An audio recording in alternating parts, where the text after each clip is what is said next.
ఎంత పరాకాష్ఠకి చెందిన మూమెంట్ ఇది తెలంగాణలో. ఇదివరకట్లో రేవంత్ రెడ్డి వెళ్ళి ఓటుకు నోటు కేసు అని మాట్లాడతారు. అసలు ఆ ట్యాపింగ్ ఇచ్చిన ఇన్ఫర్మేషన్ ఇచ్చిన వాళ్ళు ఎవరు, ఫోన్ ట్యాపింగ్ ఎవరు చేశారు?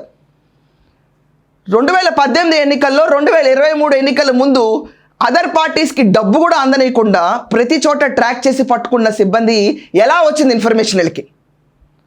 Until you tap someone's phone personally ఎలా వస్తాయి ఇన్ఫర్మేషన్? ఇవన్నీ కూడా కేసీఆర్ పైన సంధించే క్వశ్చన్స్. ఇప్పుడు ఈ రకంగా చూసుకుంటే తను ఏ ఎస్టాబ్లిష్మెంట్తో ముందుకు వచ్చాడు? ఆఖరికి కేసీఆర్ దీక్షను కూడా మనం అబ్జర్వ్ చేస్తే ఒకసారి నిమ్మరసం తాగేస్తాను అనే టైంలో ఓయూలో శవయాత్ర చేశారు కేసీఆర్ కోసం. అలా ఎలా తాగుతావు నిమ్మరసం అని? ఇది ఐఎమ్ టాకింగ్ అబౌట్ తెలంగాణ ఉద్యమమా? అప్పుడు నేను తాగను అని చెప్పి పడుకున్నాడు మళ్ళీ. సో మూమెంటంలో he was able to compromise. ఓయూలో శవయాత్ర చేసిన వెంటనే మళ్ళీ పడుకున్నారు ఆయన. ఇది ఫ్యాక్ట్. దీంట్లో నా పైన ఎవరు డిబేట్ చేయలేరు.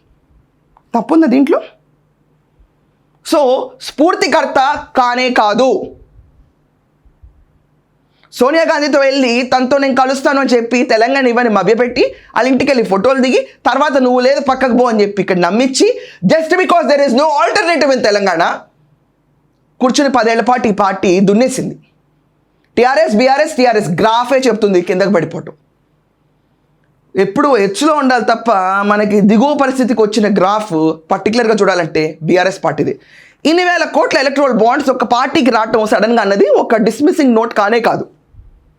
మనం ఆలోచించుకుంటే ఒక కన్వెన్షన్ సెంటర్ ఓనర్ వచ్చి వాళ్ళు బెదిరించారని ఇచ్చిన వాంగ్మూలాలు, మా ఫోన్లో ట్యాప్ అయ్యి ఇచ్చిన కంప్లైంట్స్, రాధాకృష్ణరావు ప్రభాకర్ రావు చెప్పిన ఎవిడెన్సెస్, తదుపరి చేసిన police investigations, police officers, task force officers ఎవరెవరైతే ఇళ్లలో ఉన్నారో అందరిపైన బేస్ చేసుకుని ఆధారాలను బేస్ చేసుకుని ఇప్పుడు కేసీఆర్ని ప్రశ్నిస్తున్నారు.